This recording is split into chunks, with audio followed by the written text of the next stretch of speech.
Tonight, we're going to explore something that might sound like science fiction, but is actually happening in physics labs right now. For decades, physicists have been wrestling with a seemingly impossible problem. How do you cross the vast distances between stars when the laws of physics say you can't?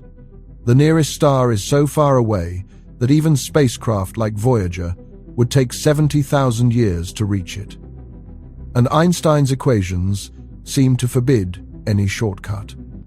But in 2024, a small research team published a paper that changed the conversation entirely.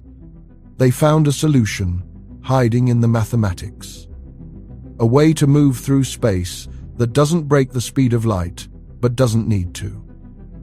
By the end of tonight, you're going to see exactly what they discovered in those equations, and why physics just opened a door everyone thought was permanently sealed.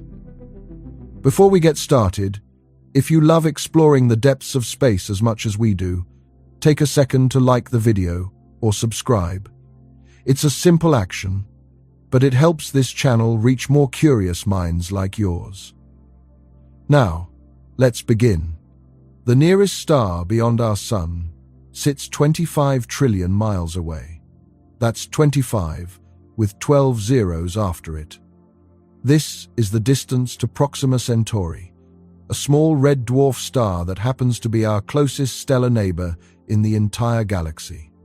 It's sitting out there in the constellation Centaurus, visible from the southern hemisphere, burning quietly at a fraction of our Sun's brightness.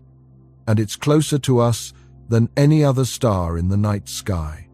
25 trillion miles might not mean much intuitively, because our brains didn't evolve to handle numbers that large. So let me put it in context. Light, the fastest thing in the known universe, travels at roughly 186,000 miles per second, or 300,000 kilometers per second. At that speed, light could circle Earth's equator more than 7 times in 1 second. In the time it takes you to snap your fingers, a photon could race from New York to Tokyo and back again. Nothing in nature moves faster than light. Not particles, not energy, not information. The speed of light is the universe's ultimate speed limit, built into the fabric of reality itself by the laws of physics. And even at that incomprehensible velocity, it takes light 4 years and 3 months to travel from our Sun to Proxima Centauri. Think about that. A beam of light leaving Proxima Centauri today, right now, this instant, won't arrive at Earth until sometime in the year 2030, more than 4 years from now. That's the scale of the problem. Now, let's talk about our actual capability to cross that distance. One of our most distant spacecraft is Voyager 1, launched on September 5th, 1977, from Cape Canaveral, Florida. Voyager 1 has been traveling through space for almost 50 years.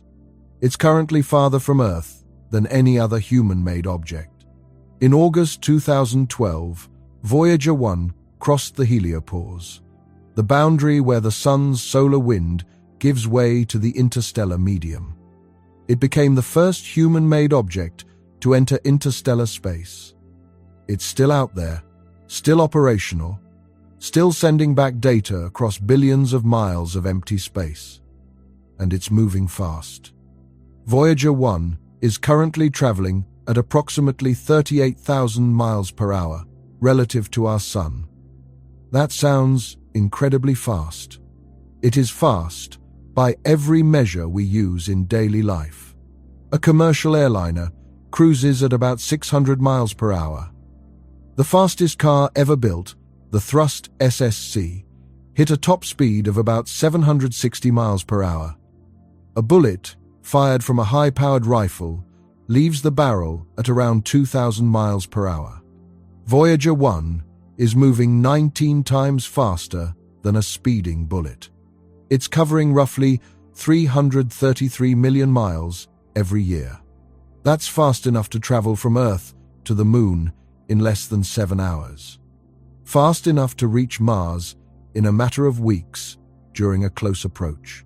But now, plug that velocity into the equation for reaching Proxima Centauri.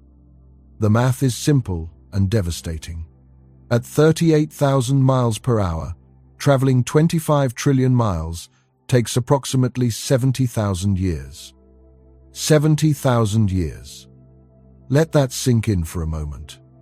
When Voyager 1 finally approaches Proxima Centauri 70,000 years from now, if it were actually heading in that direction, humanity, as we know it today, will likely be unrecognizable. And Proxima Centauri is the nearest star. If you wanted to visit Sirius, the brightest star in our night sky, the journey would take about 150,000 years at Voyager's speed. Sirius sits 8.6 light-years away. Betelgeuse, the red supergiant marking the shoulder of Orion, is about 550 light-years distant. A Voyager-class probe, heading there, wouldn't arrive before our sun exhausted its hydrogen fuel and began swelling into a red giant, consuming the inner planets, including Earth. The engineering reality is brutal. You cannot inch your way to the stars by building slightly faster chemical rockets. The problem isn't that our engines aren't powerful enough. The problem is physics itself. Every rocket ever designed works on the same principle. You carry fuel, you burn it, and the exhaust provides thrust.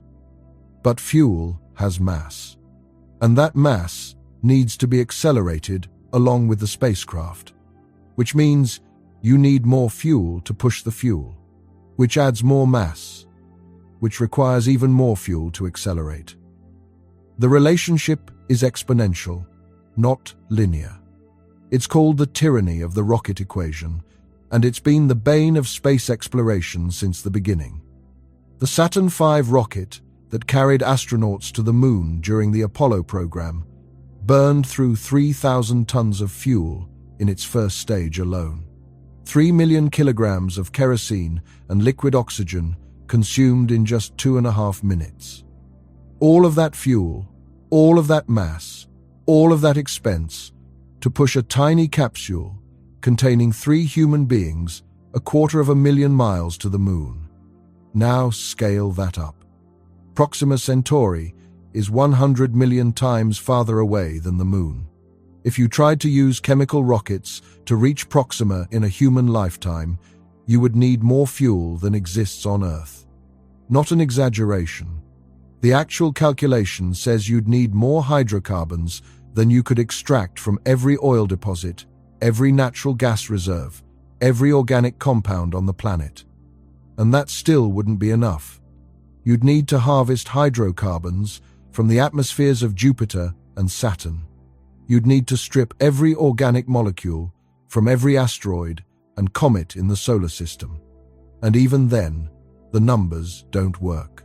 The rocket equation doesn't care how much fuel you have. It cares about the ratio between fuel mass and payload mass. And for interstellar travel with chemical propulsion, that ratio explodes to impossible values. Engineers have known this since the 1950s, which is why every serious proposal for interstellar travel has tried to sidestep chemical engines entirely. Nuclear pulse propulsion was one early idea. The concept, developed in the 1950s and 60s under Project Orion, involved detonating nuclear bombs behind a massive spacecraft and riding the shockwave. Each explosion would push against a huge steel plate connected to the ship by shock absorbers, accelerating the vehicle forward. It's a brute force approach that sounds insane and probably is. But the physics works. Nuclear explosions release far more energy per unit mass than any chemical reaction. In theory, a ship powered by nuclear pulse propulsion could reach a few % of the speed of light. At 3% of light speed, Proxima Centauri becomes a 140-year voyage instead of 70,000.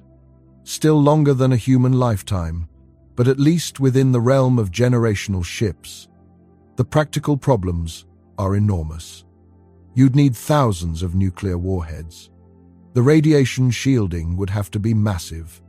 The political and environmental concerns of launching such a ship from Earth are probably insurmountable, and it's never been built. Fusion propulsion is another approach. Instead of fission, you'd burn hydrogen fuel the way stars do, fusing light elements into heavier ones and extracting the energy released. Fusion engines would be more efficient than chemical rockets and cleaner than fission. But we haven't mastered controlled fusion yet, even for stationary power plants. Building a fusion rocket that works in the hostile environment of space is still decades away, at minimum. Antimatter propulsion represents the theoretical maximum efficiency. When matter and antimatter collide, they annihilate completely, converting 100% of their mass into energy. According to Einstein's famous equation, E equals mc squared. Nothing releases more energy per unit mass than matter-antimatter annihilation. An antimatter engine could theoretically accelerate a spacecraft to a significant fraction of light speed. The problems are that antimatter doesn't exist naturally in useful quantities. Every atom of antimatter has to be manufactured in particle accelerators at enormous energy cost. Current production rates are measured in billionths of a gram per year. Building up enough antimatter fuel for an interstellar mission would take longer than the mission itself. And storing antimatter without it touching ordinary matter and exploding is an unsolved engineering challenge. Solar sails represent a completely different approach. Instead of carrying fuel, a solar sail uses pressure from sunlight or powerful lasers to accelerate. Light carries momentum, and a large reflective sail can be pushed by photons, the way a sailboat is pushed by wind. The Breakthrough Starshot Initiative, funded by Yuri Milner and supported by scientists, including Stephen Hawking before his death, proposed using ground-based laser arrays to push tiny spacecraft equipped with light sails. The concept calls for accelerating gram-scale probes to 20% of light speed. At that velocity, they could reach Proxima Centauri in about 20 years and send back data via laser communication. It's an ambitious project, and it might work for tiny unmanned probes, but it doesn't scale to crewed missions. A light sail large enough to push a spacecraft containing humans would need to be hundreds of miles across. And the laser array powerful enough to accelerate it would require energy output comparable to a significant fraction of all power generation on Earth. Every one of these approaches claws a little closer to practical interstellar capability. Each one represents genuine progress in propulsion physics. But none of them cracks the real ceiling. The real ceiling is the speed of light, roughly 186,000 miles per second, or 300,000 kilometers per second. This isn't just the speed limit we haven't broken yet, with better engineering. It's a fundamental law of nature, woven into the structure of spacetime itself. In 1905, Albert Einstein published his theory of special relativity. Among other things, it proved that nothing with mass can be accelerated to the speed of light. The reason is that as an object approaches light speed, its effective mass increases. The closer you get to that ultimate velocity, the more energy you need to gain the next mile per hour. At 99% of light speed, the ship's apparent mass has grown by a factor of 7. At 99.9%, by a factor of 22. To actually reach light speed would require infinite energy. Infinite energy doesn't exist. Therefore, nothing with mass can reach the speed of light. This isn't a technological limitation. It's not a problem we can solve with better rockets or more advanced materials. It's built into the geometry of the universe. The speed of light is more than just a speed. It's the speed at which causality propagates.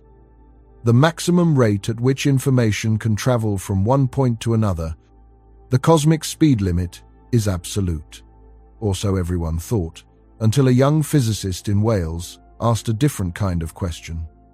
In 1994, Miguel Alcubierre was a 28-year-old theoretical physicist working at the University of Wales in Cardiff. Trained at the National Autonomous University of Mexico, pursuing postdoctoral work in Europe, and he was a fan of Star Trek. Star Trek, for those unfamiliar, is a science fiction television series that first aired in the 1960s. The show's starships travel faster than light using something called warp drive.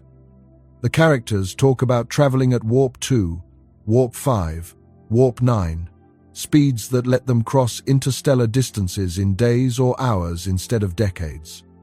The show never explained how warp drive works. It was science fiction, not science fact. Most physicists dismissed it as fantasy because Einstein's equations said faster-than-light travel was impossible. Alcubierre decided to treat it as a homework problem. He sat down with Einstein's field equations, the mathematical foundation of general relativity, the theory that describes how gravity works by curving spacetime. And he asked those equations a very specific question. What shape would spacetime need to have for a region inside it to move faster than light, without any object within that region actually exceeding light speed? At first glance, this sounds like cheating. Like asking how to go faster than light without going faster than light. But Alcubierre realized there's a loophole in Einstein's equations that nobody had seriously explored. Einstein's speed limit applies to objects moving through space. It doesn't say anything about space itself moving. And there's a big difference. Let me explain. When we say nothing can move faster than light, we mean nothing can move through spacetime faster than light. A rocket accelerating, a particle in a collider, a radio signal. All of these are objects or waves propagating through the fabric of spacetime. Einstein's equations firmly prohibit them from exceeding light speed. But Einstein's equations also describe how spacetime itself can change shape, how it can curve, stretch, compress, even expand. And there's no speed limit on that. We know space itself can move faster than light because we see it happening. The universe is expanding. Distant galaxies are receding from us, and the farther away they are, the faster they're moving. At a certain distance, roughly 14 billion light-years from Earth, galaxies are receding faster than light itself. Not because the galaxies are moving through space at superluminal velocities, but because the space between us and them is stretching. The galaxies are like ants on a rubber sheet. If you pull the sheet, the ants separate. Not because they're walking away from each other, but because the sheet itself is getting bigger. The ants are riding the expansion, and there's no limit to how fast the sheet can stretch. This is called metric expansion, and it's been observationally confirmed by decades of astronomical measurements. Alcubierre looked at this loophole and asked the obvious question. If space can carry galaxies apart at faster than light velocities, could it carry a spacecraft? Could you engineer a local region of spacetime to compress in front of a ship, expand behind it, and let the ship ride the resulting wave? He worked through the mathematics carefully. General relativity describes spacetime using something called a metric, which is essentially a mathematical recipe for calculating distances and times. Different metrics describe different shapes of spacetime. The metric for flat, empty space is called the Minkowski metric. The metric around a massive object like a star is called the Schwarzschild metric. which describes how gravity curves spacetime. The metric around a rotating black hole is the Kerr metric. Each metric is a solution to Einstein's field equations. Alcubierre constructed a new metric, a metric that describes a bubble. Inside the bubble, the metric is flat. Space behaves normally. Time ticks at standard rates. Light moves at standard speed. An astronaut inside would feel nothing unusual. No gravity, no forces, no acceleration. Outside the bubble, the metric is also flat, matching the rest of the universe. But at the boundary of the bubble, the metric does something remarkable. On the leading edge, space contracts sharply. The metric components change in a way that compresses distances in front of the bubble. On the trailing edge, space expands just as sharply. Distances stretch out behind the bubble. The bubble itself rides forward on this geometry. From an outside observer's perspective, the bubble translates through space at any speed whatsoever. Faster than light, slower than light, whatever you choose. But from the perspective of someone inside the bubble, nothing is moving at all. The ship sits in a pocket of flat space-time. That pocket shifts position because the universe around it is reconfiguring. The ship doesn't accelerate. It doesn't experience relativistic effects. It doesn't gain kinetic energy in the traditional sense. It's surfing a wave in the geometry of space-time itself. Alcubierre published his result in May 1994 in the journal Classical and Quantum Gravity. The title was The Warp Drive, Hyper-Fast Travel Within General Relativity. It was 8 pages long, dense with tensor mathematics and diagrams showing how the metric components behaved. And it became one of the most cited papers in theoretical physics of that decade. When it appeared, the physics community reacted with a mixture of excitement and skepticism. The excitement came from the fact that the math was correct. Alcubierre's metric was a valid solution to Einstein's field equations. It wasn't a trick or a mistake. It genuinely described a space-time geometry where a bubble could move faster than light without violating relativity locally. Einstein's speed limit still held. Inside the bubble, light always moved at light speed. Outside the bubble, the same. Nothing was traveling through space faster than light. But the bubble as a whole could cross interstellar distances faster than any light beam following the normal path. The skepticism came from what the solution required to actually build. Alcubierre's warp bubble needed something that nobody had ever seen. It needed exotic matter. Specifically, it needed matter with negative energy density. Let me explain what that means. Ordinary matter, the kind everything around you is made of, has positive energy. A rock has positive energy. A gas cloud in space has positive energy. Even the vacuum of space, thanks to quantum fluctuations, has a small positive energy density. Positive energy curves, space-time inward. That's what we call gravity. Mass pulls other mass toward it. Negative energy would do the opposite. It would curve space-time outward, creating a repulsive effect. Anti-gravity. Nothing in the everyday world behaves this way. You've never seen an object that falls upward. You've never encountered a substance that pushes other things away gravitationally. Negative energy, if it exists at all, is not part of the normal material inventory of the universe. And Alcubierre's warp bubble required vast amounts of it. The negative energy would need to be arranged in a shell around the spacecraft, filling the boundary region where space-time transitions from contracted in front to expanded behind. That shell of exotic matter is what holds the bubble together. Without it, the geometry collapses. The early calculations for how much negative energy you'd need were absolutely catastrophic. Physicists who worked through the numbers came back with estimates saying you'd need exotic matter equivalent to the mass of the entire observable universe.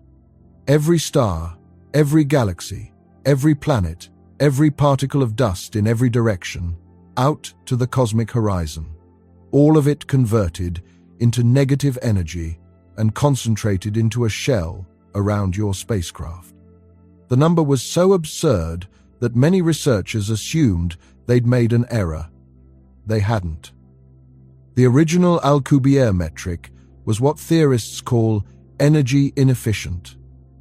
The way the bubble was shaped, with a very thin and sharply curved transition region, drove the energy requirements into impossible territory. Later, papers brought the number down, but not by enough to make anyone optimistic. The metric remained a beautiful piece of mathematics with no clear connection to engineering reality. And for the next decade, that's mostly how the physics community treated it. An interesting solution to Einstein's equations. A proof that faster-than-light travel wasn't strictly forbidden by the mathematics of general relativity, but not something anyone expected to actually build. Then, in 1999, a physicist in Belgium found a way to dramatically reduce the exotic matter requirement. Chris van den Broek was working at the Free University of Brussels when he published a paper that changed the conversation about warp drive. The paper appeared in Classical and Quantum Gravity, the same journal that had published Alcubierre's original work. Van den Broek's insight was subtle but powerful. He realized that the external size of the warp bubble and the internal size don't have to match. In flat, ordinary space, they obviously do. A box that looks 1 meter wide on the outside contains 1 meter of space on the inside. But in curved spacetime, that relationship can break. General relativity allows geometries where a small exterior volume contains a large interior space. The classic example is a wormhole, where you could theoretically have a mouth the size of a door that opens into a tunnel stretching thousands of light years. The exterior size and the interior size are decoupled by the curvature. Van den Broek applied this idea to the warp bubble. He proposed shrinking the bubble's exterior to absurdly small dimensions, on the order of 10 to the negative 15th meters. That's about the size of an atomic nucleus. A proton is roughly 1 femtometer across. Van den Broek's warp bubble would have an outer radius comparable to that. From the outside, looking at it with any instrument, the bubble would be microscopic, smaller than any atom, invisible to all but the most exotic particle detectors.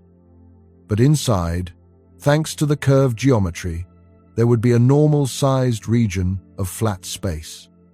Plenty of room for a spacecraft and crew. It sounds impossible. How can a spacecraft fit inside something smaller than an atom? The answer is that general relativity allows the interior volume to be larger than the exterior suggests. The curvature of spacetime handles the mismatch. Think of it like those fictional bags in fantasy stories that are bigger on the inside than the outside. In general relativity, that's not magic. It's geometry. By making this change, Van den Broek reduced the exotic matter requirement by more than 20 orders of magnitude. The number dropped from something like the mass of the observable universe down to something closer to the mass of Jupiter. Jupiter has a mass of about 2 times 10 to the 27th kilograms. 2 trillion kilograms. Still enormous. Still far beyond anything we could collect or manipulate. But a reduction by a factor of 100 billion is not nothing. It meant the problem had moved. The warp drive went from requiring literally all the matter in the universe to requiring the mass of one large planet. From absolutely impossible to merely ridiculously impossible. Van den Broek's design also satisfied certain quantum energy conditions that the original Alcubierre metric violated. The weak energy condition, one of several mathematical criteria that rule out the most pathological kinds of negative energy, was met by Van den Broek's geometry. That was significant because it suggested the design might be more physically reasonable than Alcubierre's original. The trade-off was that Van den Broek's bubble required spacetime curvature to remain well-behaved at atomic length scales, and general relativity has never been tested there. At the scale of a proton, quantum effects dominate. Nobody knows for certain whether spacetime behaves classically the way Einstein's equations describe. It might. It might not. The experiment hasn't been done because nobody knows how to do it. The physics community treated Van den Broek's paper as progress. Real progress. It proved that the exotic matter requirement wasn't locked to the universe scale. Numbers of the original design. The requirement could move, sometimes dramatically, with clever geometric choices. That meant other optimizations might be possible. Other researchers began exploring variations. A physicist named José Notario proposed a warp bubble with no space contraction or expansion at all, just a tangential flow of spacetime around the ship, like water flowing around a rock in a river. Notario's design avoided some of the original problems, but introduced new ones. The field was starting to mature. By the early 2000s, warp drive theory had become a small but active research area. Papers appeared every year or two, each one shaving a little more off the energy budget or fixing a different technical flaw. The numbers were still impossible, but the trajectory was downward, and the engineering picture was becoming clearer. Then, in 2011, a NASA physicist walked into the conversation with a redesign that shocked even the specialists. Harold White worked at NASA's Johnson Space Center in Houston, Texas. Not in the public relations department or mission planning. White was part of an internal research division called EagleWorks, the Advanced Propulsion Physics Laboratory. EagleWorks was NASA's home for speculative physics, the place where engineers could explore ideas that sounded like science fiction but had roots in actual mathematics. Concepts like warp drive, wormholes, and other exotic propulsion schemes that might, in some distant future, become relevant to actual mission design. White had been studying Alcubierre's work for years. He understood the mathematics deeply. He knew the energy requirements were absurd. But he also knew that the requirements depended heavily on the specific shape of the warp bubble, and he thought there might be room for optimization that previous researchers had missed. In September 2011, White presented a new warp drive design at the 100-Year Starship Symposium in Orlando, Florida. The symposium was a gathering of scientists, engineers, futurists, and enthusiasts interested in long-term space exploration. The audience included physicists from major universities, NASA engineers, private space company representatives, and a handful of science journalists. White's presentation made headlines. What he showed was a geometric redesign of the Alcubierre warp bubble that reduced the exotic matter requirement by another enormous factor. White didn't question whether warp drive was theoretically valid. He took that as given. What he presented was an engineering optimization. The key change involved the thickness of the bubble wall. In Alcubierre's original design, and in most subsequent variations, the transition region, where space shifts from contracted to expanded, was thin, very thin. The metric changed sharply over a small distance. That sharpness, that steep gradient in the geometry, was part of what drove the energy cost so high. White proposed widening the transition zone. Instead of a thin shell, his bubble had a thick, gradual boundary. The compressed region in front and the expanded region behind would still do their work. But the change would happen over a larger volume. The gradient would be softer, less extreme. He also changed the cross-sectional shape of the bubble. Instead of a sphere, White's bubble was shaped like a torus, a donut. The spacecraft would ride through the hole in the middle. The torus geometry concentrated the spacetime warping in specific regions and left other areas relatively flat. This reduced the integrated energy cost across the entire structure. When White ran the numbers using this thicker wall torus geometry, the exotic matter requirement dropped to about 700 kilograms. 700 kilograms, the mass of a large motorcycle, roughly 1,500 pounds. Compared to the mass of Jupiter or the observable universe, this was almost trivial. If exotic matter existed in pure concentrated form, 700 kilograms would fit in a medium-sized room. It was still impossible because nobody had ever produced a single gram of exotic matter. But it was impossible on a completely different scale. The problem had gone from requiring an impossible amount of an impossible substance to requiring a merely very difficult amount of an impossible substance. White went further. He proposed that Eagleworks could actually test whether small amounts of space-time warping could be created in a laboratory. The experimental setup would use a device called a White-Jude warp field interferometer.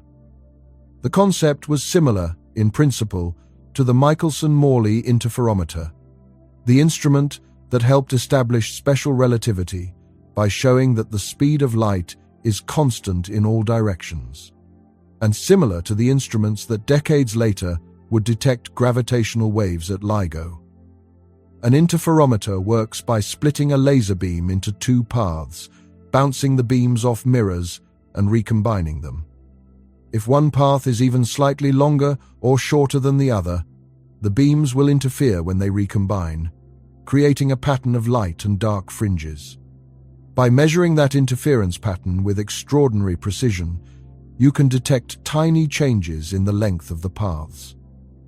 Changes far smaller than the width of an atom. White's idea was to look for microscale spacetime warping around a specially designed apparatus. The apparatus would consist of high-voltage capacitor rings arranged in a specific geometry.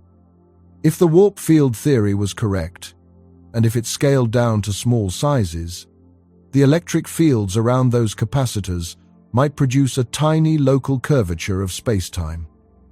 Not enough to move anything, but potentially enough to shift the interference pattern in the laser by a measurable amount. Eagleworks built the interferometer. They ran the experiment. The results were ambiguous. White's team reported detecting anomalous shifts in the interference pattern under certain conditions. But the shifts were small, barely above the noise threshold, and there were multiple possible explanations that had nothing to do with spacetime curvature. Thermal expansion of the optical components, air currents in the laboratory, electromagnetic interference from the high-voltage capacitors, vibrations from nearby equipment. All of these could produce similar interference patterns. The experimental controls weren't tight enough to rule them out definitively. Critics in the physics community pointed out that extraordinary claims require extraordinary evidence, and detecting spacetime curvature in a tabletop experiment would be an extraordinary claim. The evidence White presented wasn't extraordinary. It was suggestive at best. NASA never officially claimed that warp field effects had been detected. The agency was careful to describe the results as preliminary and requiring further investigation. But the fact that NASA was funding this work at all was significant. The largest and most respected space agency on Earth was taking warp drive seriously enough to allocate resources, build hardware, and publish results. That gave the field a legitimacy it had never had before. Graduate students could study warp metrics without their advisors questioning their career choices. Papers on warp drive started appearing in mainstream physics journals, not just fringe publications. Conferences began including sessions on advanced propulsion concepts. The energy budget for building a warp bubble had dropped from universe scale to planet scale to motorcycle scale. The bubble had been reshaped, optimized, and refined through multiple iterations. And yet, the fundamental problem remained. 700 kilograms of exotic matter is still 700 kilograms of something nobody had ever produced. Something that might not exist at all in the form required, which is where a small, privately funded research lab in New York enters the story with an entirely different approach. 477 Madison Avenue, Midtown Manhattan, New York City. An office building among thousands in one of the densest urban environments on Earth. Inside that building, on one of the upper floors, sits the headquarters of a research organization called Applied Physics. Applied Physics is not a university. It's not a government lab. It's a private entity, funded by investors interested in breakthrough physics and advanced technology. The organization was founded by Gianni Martire, an engineer and entrepreneur who had worked in aerospace and technology sectors before deciding to focus on fundamental physics research. The company operates a division called the Advanced Propulsion Laboratory. The mission is simple: treat warp drive not as a theoretical curiosity, but as an engineering problem that can be systematically solved. Map the solution space. Identify the requirements. Develop the tools to evaluate candidate designs, and eventually build hardware. The team is small, under a dozen core researchers. But the researchers are serious. They hold PhDs from respected institutions. They publish in peer-reviewed journals. They attend conferences and present their work alongside academic physicists. The scientific staff includes Alexei Bobrik, a theoretical physicist, Jared Fuchs, trained at the University of Alabama in Huntsville, Christopher Helmerich, also from Alabama, Luke Sellers, Brandon Melcher, and several affiliated researchers at partner institutions. Unlike NASA's Eagle Works, which had to justify its research to government oversight and public scrutiny, Applied Physics could pursue long-term speculative projects without political pressure. If the work didn't produce results for a decade, that was fine. The investors understood they were funding basic research with uncertain timelines. In February 2021, two members of the Applied Physics team, Alexei Bobrik and Gianni Martire, published a landmark paper. The title was Introducing Physical Warp Drives. The paper appeared in Classical and Quantum Gravity, the same journal that had published Alcubierre's original work and most of the subsequent refinements. What Bobrik and Martire did was different from previous papers. They didn't propose a specific new warp drive design. Instead, they created a general framework for classifying all possible warp drive spacetimes, a taxonomy, a way of organizing the entire solution space. The core insight was elegant. Every warp drive, without exception, consists of three regions. First, an asymptotically flat region far from the ship. This is ordinary space, the kind we live in, flat, or nearly so, matching the vacuum of the universe far from any massive objects. Second, a passenger region at the center. This is also flat. It's where the crew lives, where the ship's hull and equipment sit, where clocks tick normally and the laws of physics behave as expected. Third, a warping region in between. This is the shell of curved spacetime that does all the work. The region where the metric transitions from flat interior to flat exterior, creating the compression ahead and expansion behind. Every warp drive ever proposed, from Alcubierre's original to Van den Broek's shrunken bubble to White's torus, fits into this three-region framework. The differences between designs come down to how the warping region is shaped. What kind of matter or energy fills it? How thick it is? How sharply curved it is? And how the bubble interfaces with the surrounding universe. By mapping all warp drives into this common structure, Bobrick and Martyr could ask systematic questions. Which regions of the design space had been explored? Which hadn't? What constraints applied universally? What features were optional? They found large territories that no previous paper had investigated. One of those territories was the subluminal warp drive. Most research for the previous 30 years had focused on superluminal designs, faster than light, because that was the whole point. If you're going to violate causality and bend the rules of space-time, you might as well go all the way and beat the ultimate speed limit. Bobrick and Martyr pointed out that subluminal warp drives, bubbles moving slower than light, might be much easier to build.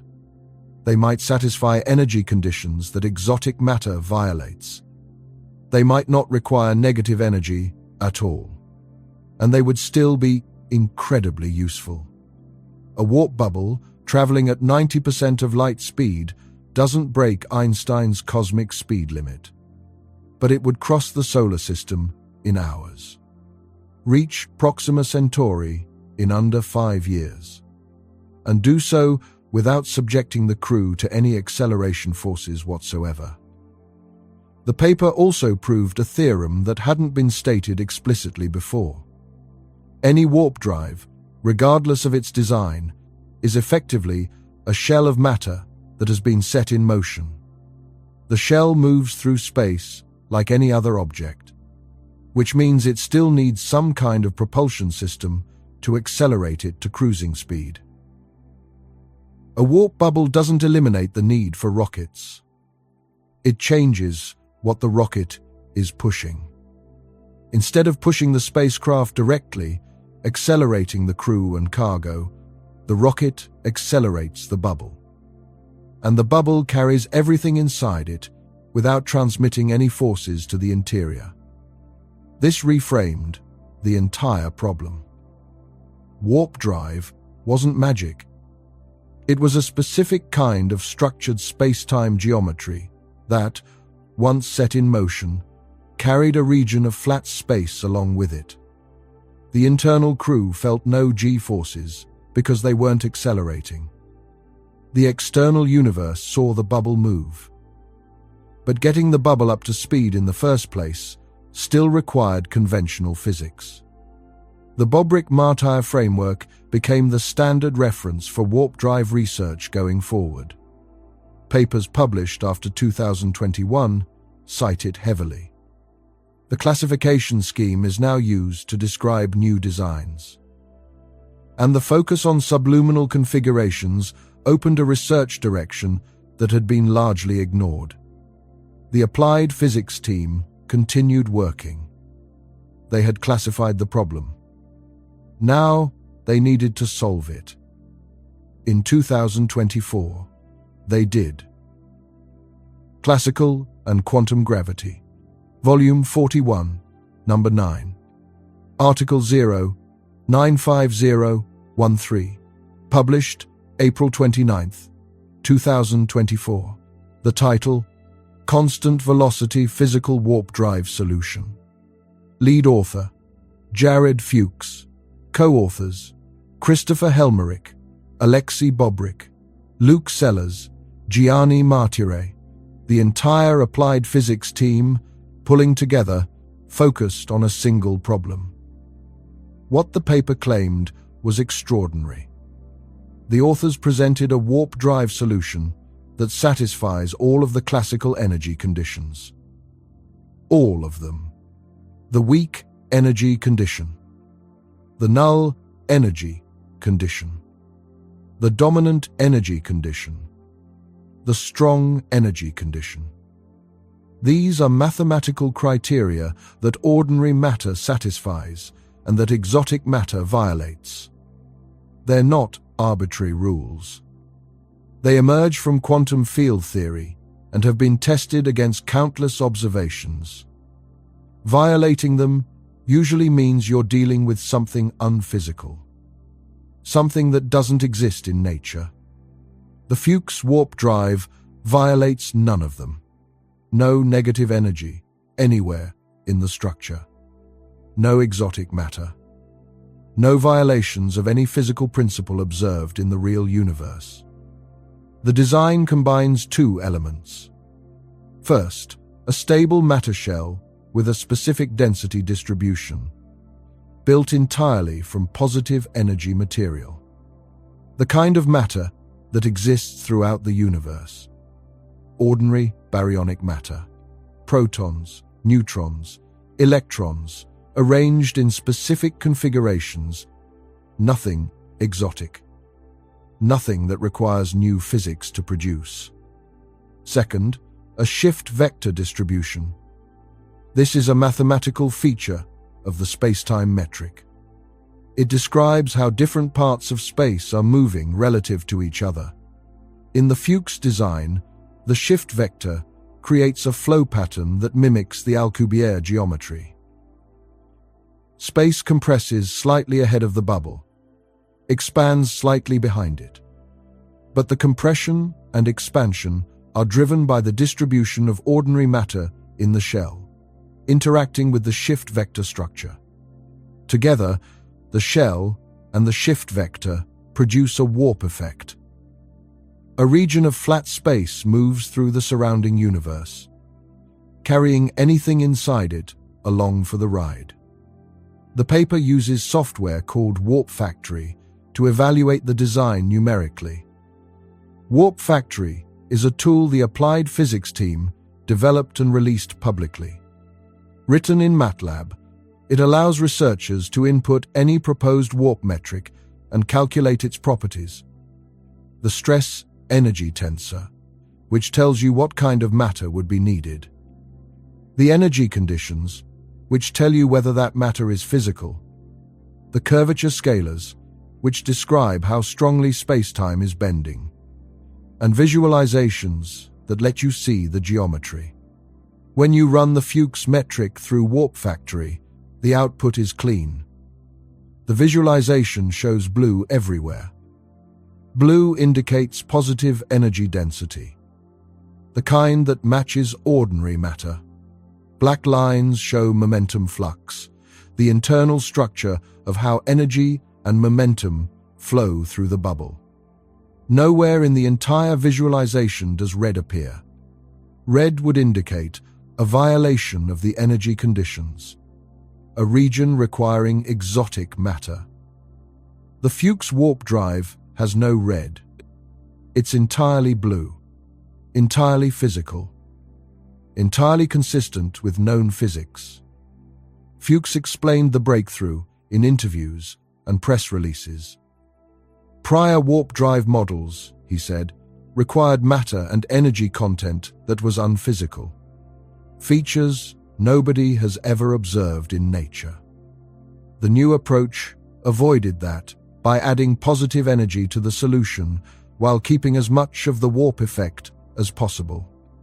When physicists talk about positive energy, they mean phenomena like light, ordinary matter, and antimatter, all of which exist naturally, all of which we can detect, measure, and in some cases produce. The solution also uses gravity itself as part of the warping mechanism. Gravity is already a manifestation of curved spacetime, a sufficiently dense and precisely shaped distribution of ordinary matter curves space around it. That curvature, when combined with the shift vector structure, produces the warp bubble. No exotic physics required. For the first time since Miguel Alcubierre's original paper 30 years earlier, a warp drive design existed that didn't require anything the universe refuses to provide. The physics community reacted with cautious optimism. Mainstream physicists acknowledged that the solution was mathematically valid. It satisfied the energy conditions as claimed. It represented genuine progress. Skeptics pointed out that a warp drive using only positive energy, while novel, doesn't solve the interstellar travel problem if it can't go faster than light. And the Fuchs design cannot. Because the paper includes a caveat that headlines often buried. This solution is explicitly subliminal. The bubble moves at a constant velocity, and that velocity is less than the speed of light. Subliminal means below light speed. The Fuchs warp drive does not enable faster than light travel. It does not let you reach Proxima Centauri in days or weeks. It does not break Einstein's cosmic speed limit.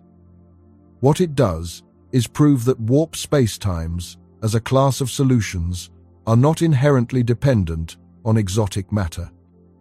At least some warp configurations can be built from ordinary positive energy materials. Using physics, we already understand.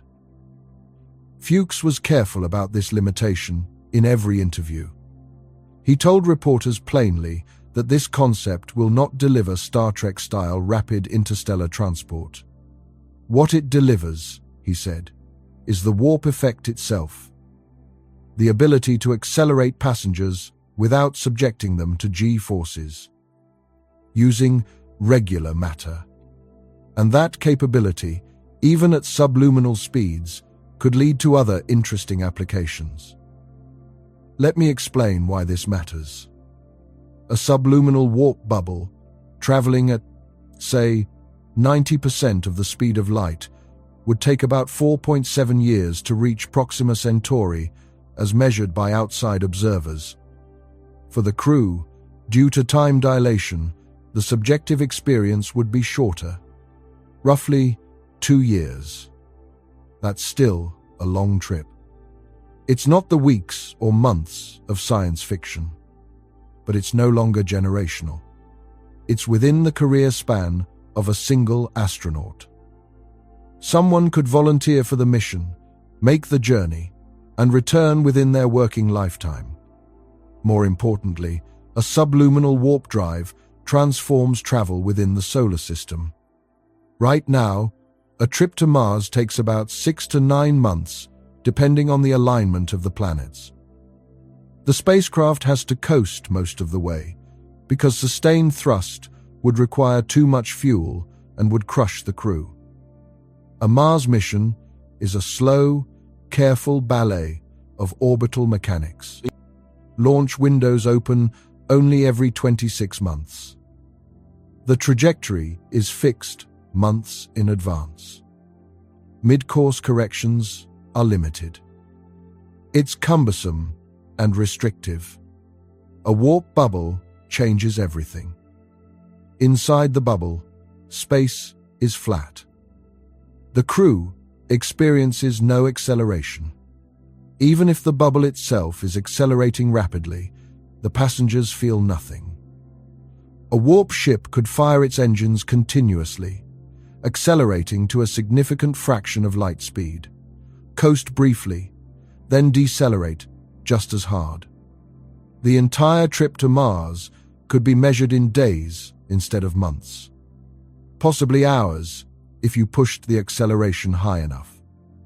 The crew would arrive fresh, unaffected by the brutal forces that would normally accompany such a journey.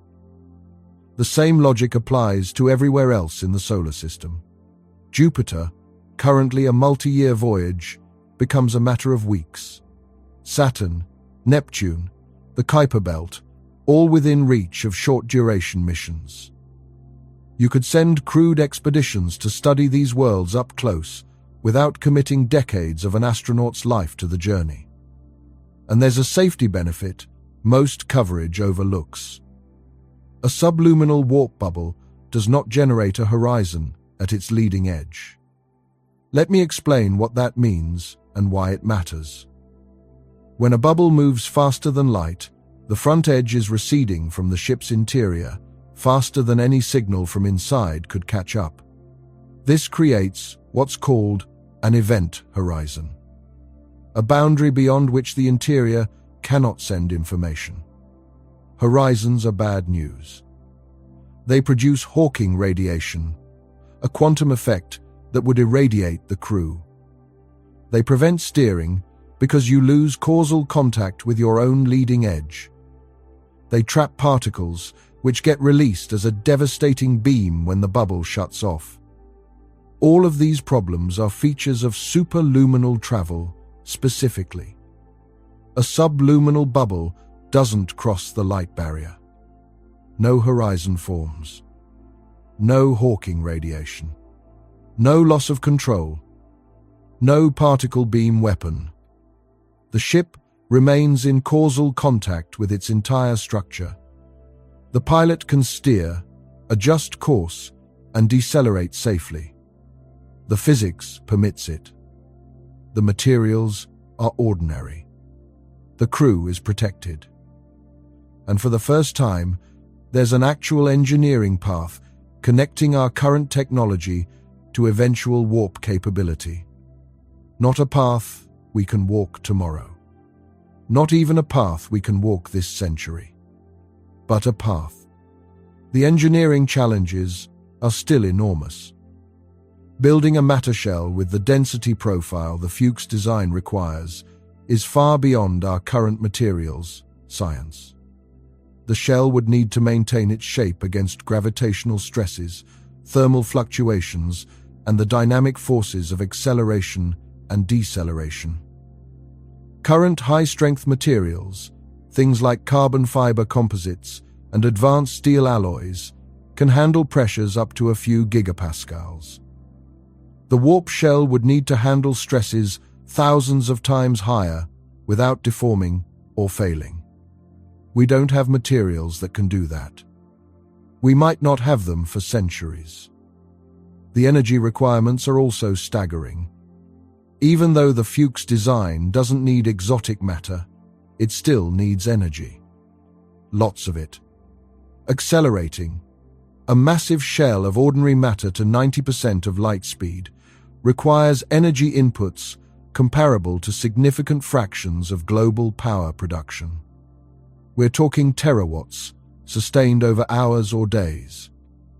That's energy on a scale we've never attempted.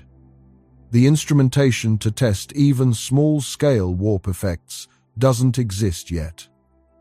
Before anyone builds a full-scale warp ship, someone needs to demonstrate that the effect works at laboratory scale. That means building interferometers sensitive enough to detect spacetime curvature around benchtop experiments. Current instruments can measure gravitational waves from colliding black holes billions of light-years away. But measuring static local curvature from a small matter distribution is a different problem entirely. It requires precision we haven't achieved. Nobody is building a warp drive this decade. Or next decade. Probably not this century. But the physics allows it. The math is clean. The materials are ordinary, even if we can't shape them properly yet. And there's a research community actively working on the problem.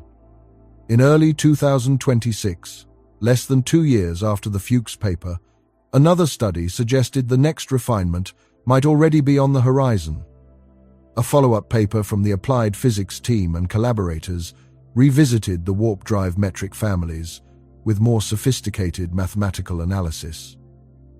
The central finding was that spacetime can bend further than earlier models assumed. Previous calculations had made certain assumptions about how the warp bubble geometry must blend into the surrounding universe. Assumptions based on mathematical convenience and computational tractability. When those assumptions were relaxed, the equations revealed a wider range of possible curvature profiles. Some of the newly identified profiles correspond to warp drives that use even less energy than the 2024 Fuchs design. A few might allow superluminal operation with significantly reduced exotic matter requirements. Reduced, not eliminated. But reduced enough that the problem might shift from impossible to merely extraordinarily difficult. The paper didn't claim to have solved the faster-than-light problem. What it claimed was that the solution space is larger than anyone had been exploring. For 30 years, warp drive research had been narrowing, eliminating candidate designs one by one as they failed energy conditions, stability tests, or other physical criteria. The new result argued that some of those eliminations were premature, that researchers had been searching a subset of the actual solution space, and that reopening the discarded regions might yield hybrid designs, combining the best features of multiple approaches. Research groups at universities in Germany, Australia, Japan, and the United Kingdom immediately began running simulations, using Warp Factory and other numerical tools to evaluate the newly identified metric families, checking which ones satisfy energy conditions, which ones are stable against small perturbations, which ones could plausibly be built with materials that might exist even if we don't have them yet. The work is ongoing. As of this recording, no paper has delivered a superluminal warp drive that passes every test and uses only ordinary matter. The superluminal barrier remains. But what has changed, subtly but significantly, is the attitude of the broader physics community. Throughout the 1990s and 2000s, warp drive research was fringe, tolerated in the literature because the math was valid but not taken seriously as a path to real technology. Conferences didn't feature sessions on it. Graduate students didn't write dissertations on it without raised eyebrows from their committees. Funding agencies didn't support it. By the mid-2020s, that changed. Papers on warp drive appear regularly in Classical and Quantum Gravity, Physical Review D, and other top-tier journals. Conference sessions on advanced propulsion draw large audiences. NASA maintains an interest, even if Eagle Works is no longer as active as it was. Private organizations like Applied Physics publish openly and collaborate with academic researchers. Graduate students cite warp metrics in their work without professional stigma. The field has moved from mathematical curiosity to legitimate engineering problem. The engineering might still be centuries away, but it's engineering, not fantasy. And that distinction matters. There is, however, one aspect of superluminal warp drive that needs to be addressed. The reason faster-than-light remains so difficult has everything to do with what happens at the front edge of the bubble when it crosses the light barrier. When a warp bubble moves faster than light, it creates something called a horizon. A horizon is a boundary in space-time, beyond which information cannot pass in certain directions. The most familiar example is a black hole event horizon. At a black hole's event horizon, space-time is falling inward, faster than light can propagate outward. Anything crossing that boundary cannot escape. not because it's being pulled by some overwhelming force, but because the geometry of space-time itself has changed such that all future directed paths point inward. There's no direction you can move that leads back out. A superluminal warp bubble generates a similar structure at its leading edge. The front wall of the bubble is moving outward faster than light, which means any signal sent from inside the bubble toward the front edge can never catch up. The front edge is receding faster than the signal can propagate. This creates a causal disconnect. The ship's interior is cut off from its own leading edge. A radio signal sent from the pilot's seat toward the front of the bubble would never arrive. The signal would chase the front wall forever, never catching up, never influencing what happens there. From a navigation standpoint, this is catastrophic. During the voyage, the ship cannot steer.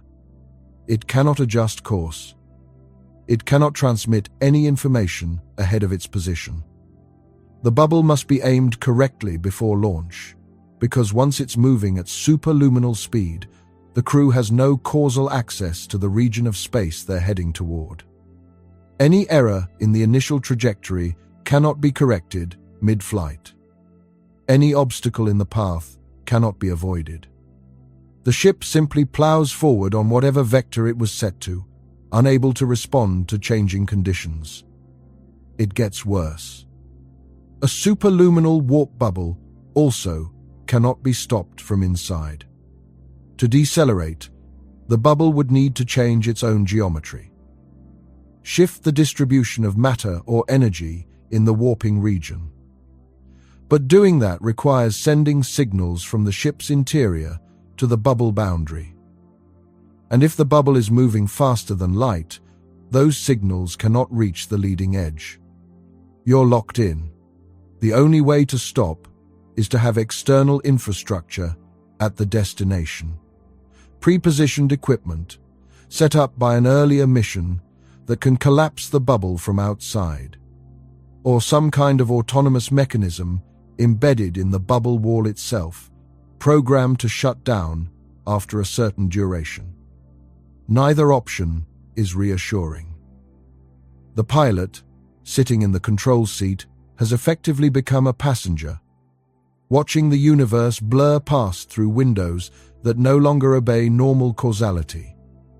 Some theorists have proposed workarounds.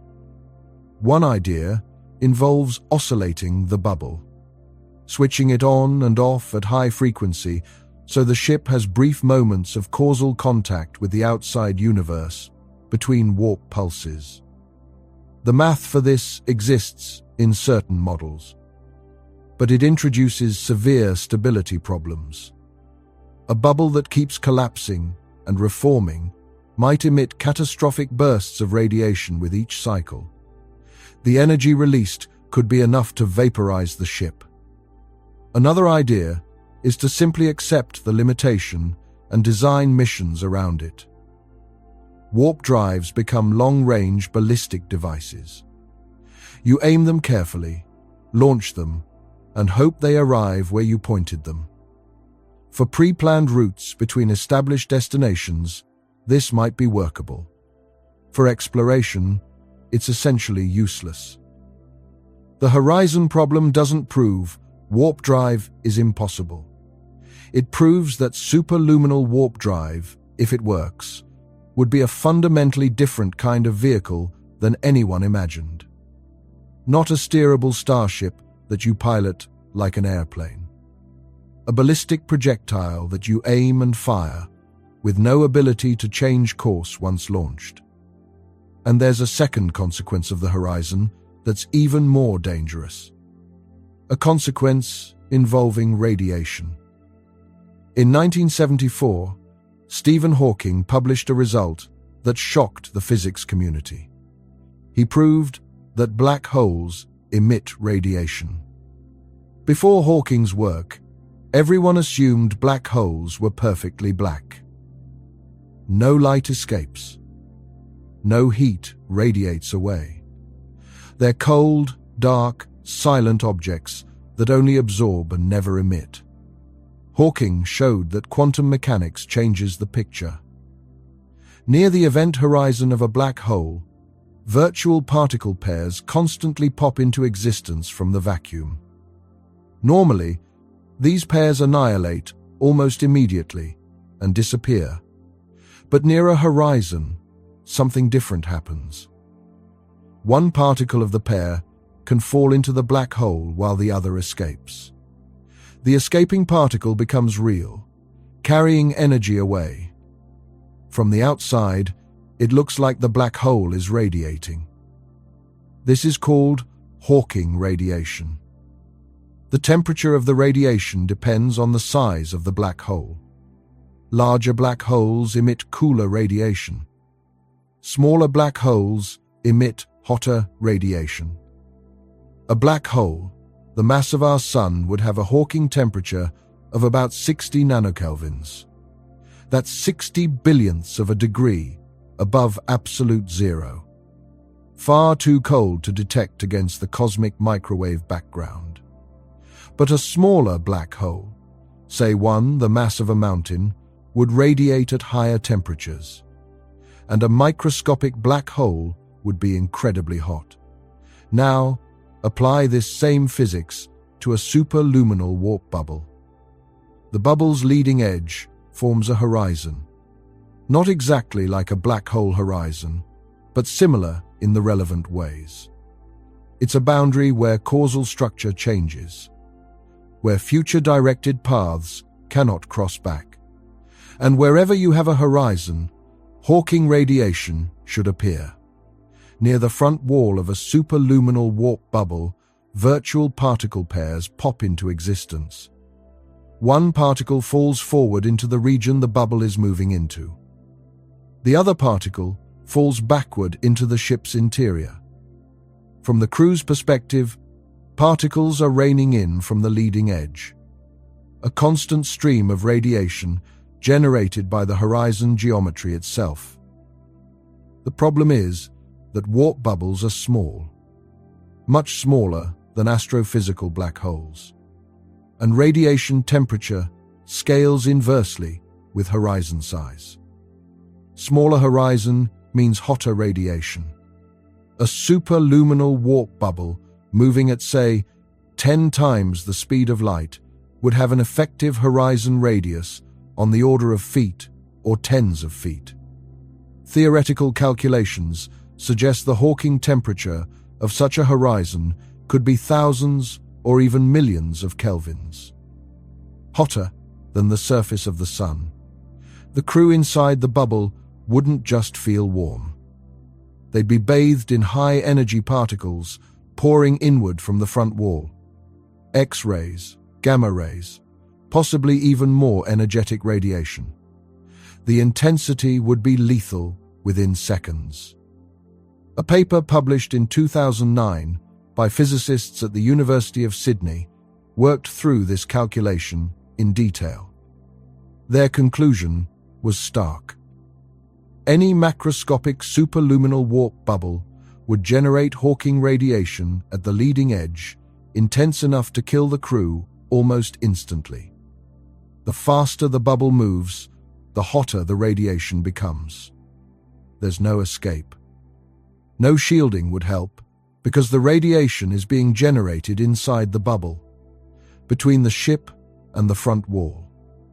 Putting shielding between the crew and the source would require disrupting the bubble geometry itself, which would collapse the warp drive. Are there ways around this? Possibly. If the bubble wall could be shaped very carefully, some of the radiation might be redirected. Focused away from the ship's interior, out through the sides or back of the bubble. Alcubierre himself has speculated that quantum gravity corrections, the still unknown physics that unifies general relativity with quantum mechanics, might modify Hawking radiation in ways that soften the effect. At the scales where quantum gravity becomes important, roughly the Planck length of 10 to the negative 35 meters, Spacetime itself might behave differently than classical general relativity predicts. Those modifications could change how horizons emit radiation. But this is speculation. We don't have a theory of quantum gravity. We don't know whether it would help or make things worse. There's also the subluminal escape clause. If the warp bubble moves slower than light, no true horizon forms. And without a horizon, there's no Hawking radiation. This is yet another reason why the subluminal warp drives, like the Fuchs design, are more practical. They avoid the radiation problem entirely by staying below the threshold where horizons appear. The Hawking radiation issue remains one of the most serious objections to superluminal warp travel. It's not an engineering challenge that better materials or more energy could solve. It's built into the structure of space-time and quantum field theory. A faster-than-light bubble creates a horizon. A horizon emits radiation. The radiation kills the crew. Unless something about our understanding of physics changes, this might be an absolute barrier. There's one more hazard worth discussing. Something that happens during the voyage itself, involving the matter and the bubble encounters along the way. Interstellar space is not truly empty. It's thinly populated. Hydrogen atoms, about 1 per cubic centimeter on average. Helium atoms, much rarer. Occasional grains of cosmic dust. Stray electrons and ions. Cosmic rays, high-energy particles from distant supernovae. For a spacecraft moving at conventional speeds, this sparse medium is negligible. Voyager has been traveling through it for 50 years without issue. But for a warp bubble moving at hundreds or thousands of times the speed of light, this thin gas becomes a problem. The physics was worked out in a 2012 paper by Brendan McMonagle, Geraint Lewis, and Philip O'Byrne. The team asked, what happens to the interstellar medium when a superluminal warp bubble plows through it? The answer was alarming. As the bubble moves forward, hydrogen atoms and dust particles in its path don't pass cleanly through the bubble. They get caught, trapped in the warped geometry at the leading edge. The compression of space-time accelerates these particles to enormous energies. They accumulate, building up a reservoir of matter traveling with the bubble. The longer the voyage, the more matter accumulates. A trip of several light years would sweep up billions upon billions of particles, each one carrying energy proportional to the bubble's velocity. When the bubble finally arrives at its destination and shuts down, all that accumulated matter gets released. The trapped particles blast outward from the ship's position in a tightly focused beam. The beam travels in the direction the ship was heading, directly toward the destination. The energy in this beam, according to McMonagle and colleagues, could be equivalent to hundreds of thousands of solar masses worth of kinetic energy, concentrated into a narrow cone. Anything in that cone would be annihilated. A warp ship arriving at Proxima Centauri wouldn't land gracefully. It would sterilize the star system. Any planets in the beam's path would have their atmospheres stripped away, their surfaces scorched down to bedrock, possibly vaporized entirely if the beam was intense enough. The ship itself would survive. It was inside the bubble, shielded from the release. But the civilization that sent it would have just committed an act of interstellar destruction, even if unintentionally. This is sometimes called the warp drive genocide problem, and it's not hypothetical. The math is straightforward. The effect scales with distance traveled and particle density encountered. Even the extremely low density of the interstellar medium, accumulated over light years, produces a devastating result. Some proposed solutions involve modifying the bubble geometry to deflect particles rather than trap them. A hydrodynamic shaping of the front wall that guides incoming matter around the sides of the bubble. Other proposals suggest ending the voyage far from the destination, in empty space, and letting the beam disperse harmlessly before approaching under conventional propulsion. Both ideas add complexity. Both introduce new potential failure modes. For mission planners, the particle accumulation problem means superluminal warp ships couldn't approach inhabited star systems directly. They'd need arrival protocols, long deceleration zones, careful alignment to aim the exit beam away from anything valuable, advance warning to civilizations at the destination, assuming they exist and have the technology to receive messages. It's yet another complication, stacked on top of the exotic matter requirement, the horizon problem, the Hawking radiation, and the steering limitations. Between all of these issues, the original Alcubierre warp drive started looking less like a sleek starship and more like an uncontrollable weapon that happens to transport cargo. Which raises a question. If warp drive has all these problems, is there a different approach to faster-than-light travel that avoids them? There is. Sort of. Instead of warping space around a ship, imagine cutting a tunnel directly through space itself. A shortcut. A path connecting two distant points along a route shorter than the surrounding universe allows. The ship doesn't need to move fast at all. It walks through the tunnel, emerges light years away moments later. This is called a wormhole. And like warp drive, wormholes emerge from Einstein's equations as mathematically valid solutions. The basic concept was first described by Albert Einstein and Nathan Rosen in 1935.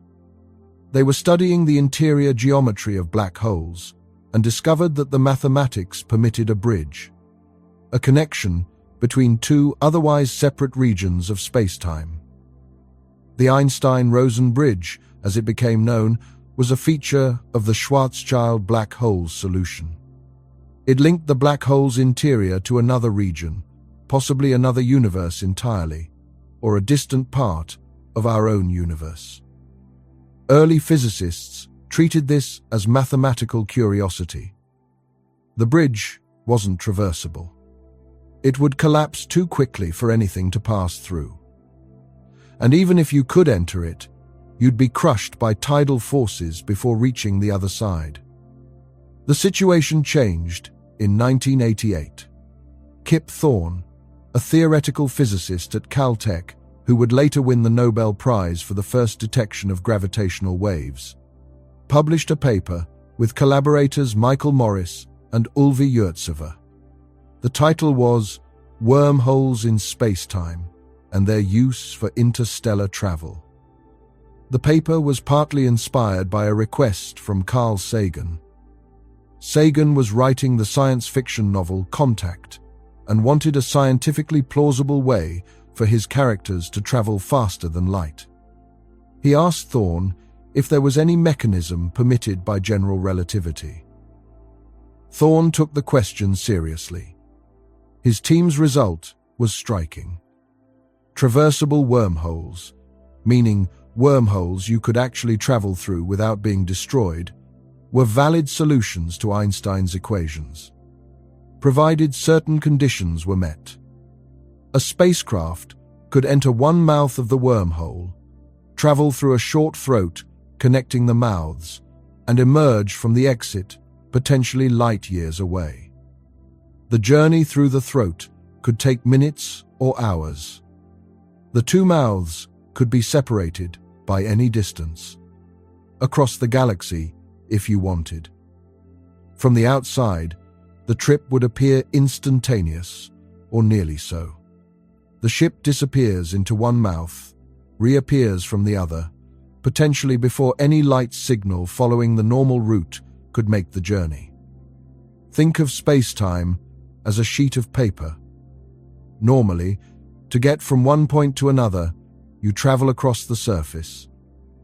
A wormhole is like folding the paper so the 2 points touch, then poking a hole through both layers.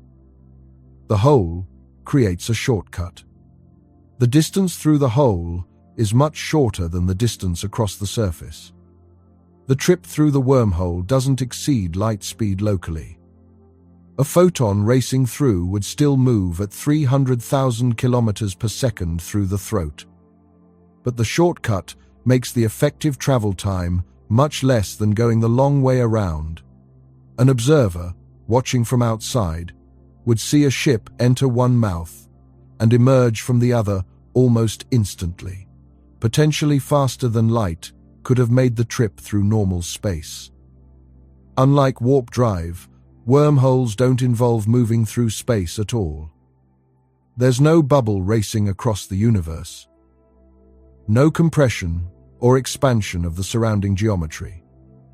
The tunnel exists as a fixed structure, a permanent feature of space-time with entry and exit points that don't move. The ship simply flies through. In principle, you could position the mouths anywhere in the universe.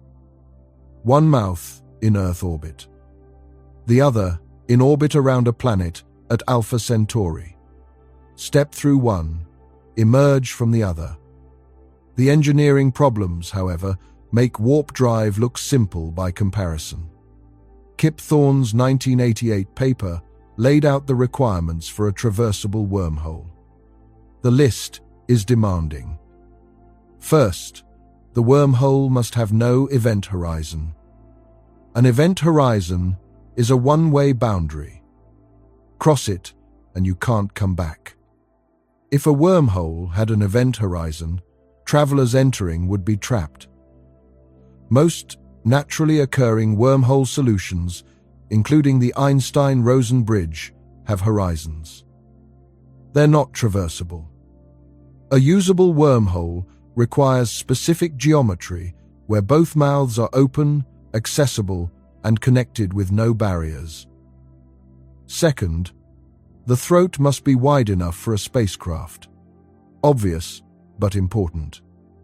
In a narrow throat, tidal forces would be extreme. The difference in gravitational pull between the nose and tail of a ship could stretch the vehicle apart.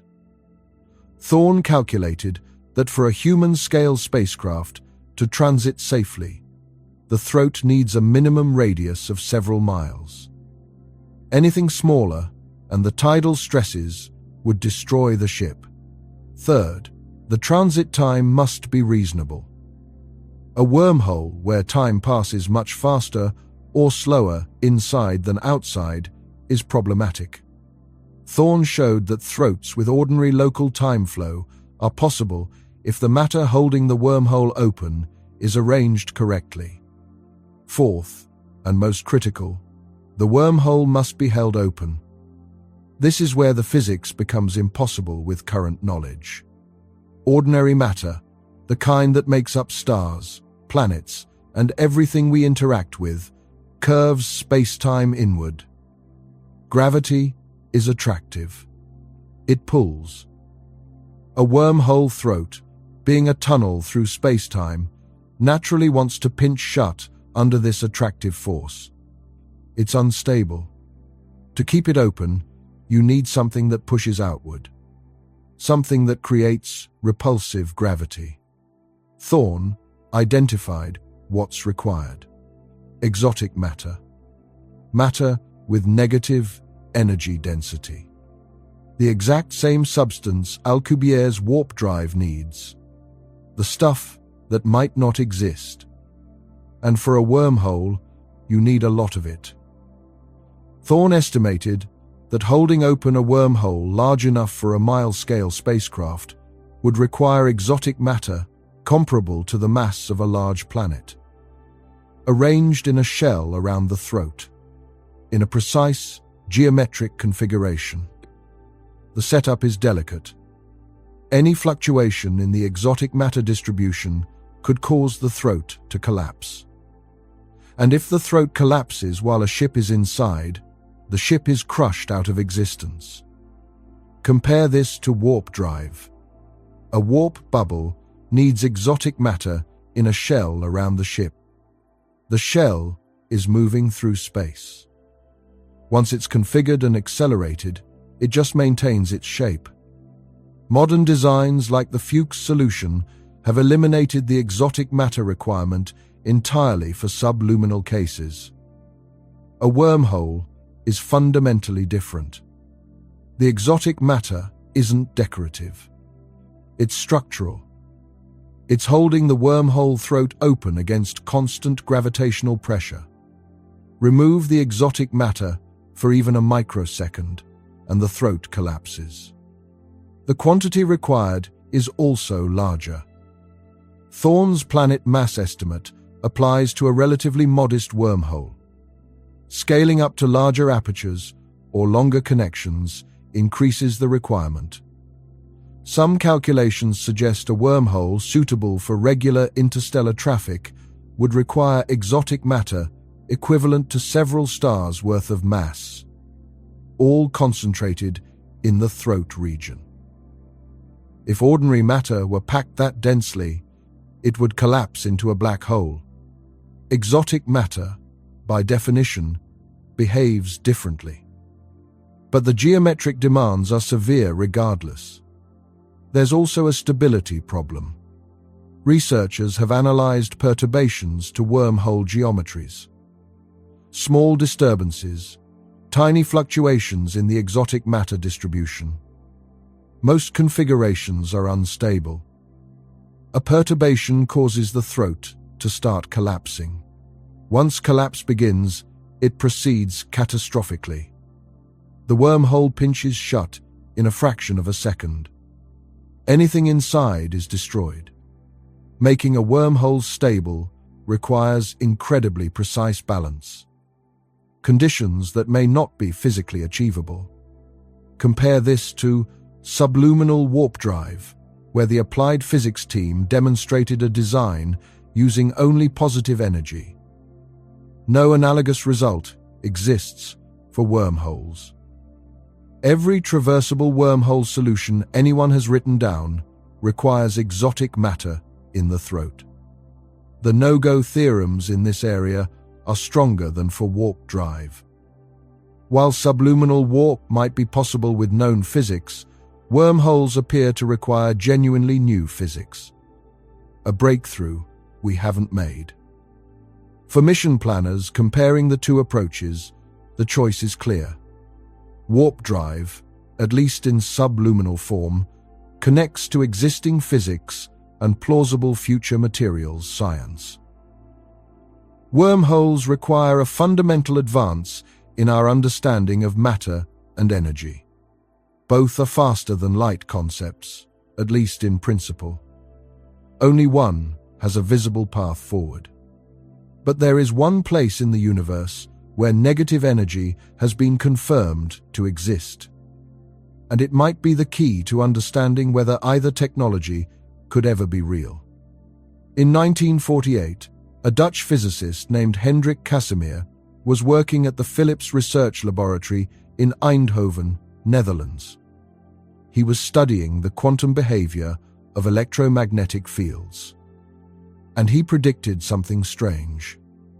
Two uncharged parallel metal plates, placed very close together in a vacuum, should attract each other. Not because of gravity, which is far too weak at such small scales. Not because of static electricity, since the plates are neutral. The attraction, Casimir said, would come from the quantum vacuum itself. His prediction was based on quantum field theory. The theory says that empty space isn't truly empty. It seethes with activity. Virtual particles constantly pop into existence in pairs, exist for a tiny fraction of a second, and annihilate. These fluctuations happen everywhere, at all times, for all types of fields. Electromagnetic fields fluctuate. Virtual photons appear and disappear. When you place two metal plates close together, you impose boundary conditions on these fluctuations. Certain electromagnetic wavelengths can't fit between the plates. The wavelengths are longer than the gap. So those modes are suppressed, excluded from the space between the plates. But they continue to exist in the space outside the plates. This creates an imbalance. More virtual photons pressing on the outside than on the inside. The net result is a force pushing the plates together. This is the Casimir effect. It sounds like science fiction, but it's real. It was first measured experimentally in 1997 by Steve Lamoureux at Los Alamos National Laboratory. He used metal plates, separated by gaps of about 1 micrometer, 1,000th of a millimeter, and he detected the attraction. Since then, the effect has been measured in multiple laboratories with increasing precision. Modern experiments can detect Casimir forces with exquisite sensitivity. What matters for warp drive and wormhole research is this. The region between Casimir plates has a lower energy density than the vacuum outside, lower than ordinary empty space, which means, by definition, it has negative energy density relative to the baseline. It's the only confirmed example in all of physics of a place where genuine negative energy exists in bulk, not virtual particles that exist for infinitesimal times. Actual, measurable, persistent, negative energy. The Casimir effect proves that negative energy is not forbidden by nature, at least not in small amounts, at least not under specific conditions. The question is whether it can be scaled up. Can you produce enough negative energy to power a warp drive or hold open a wormhole? The answer, with current technology, is unambiguously no. The amount of negative energy in a Casimir cavity is tiny. A pair of plates, 1 square meter in area, separated by a gap of 1 micrometer, produces total negative energy on the order of 10 to the negative 7th joules. 1/10,000,000th of a joule. That's less energy than it takes a mosquito to flap its wings once. For comparison, warp drive designs call for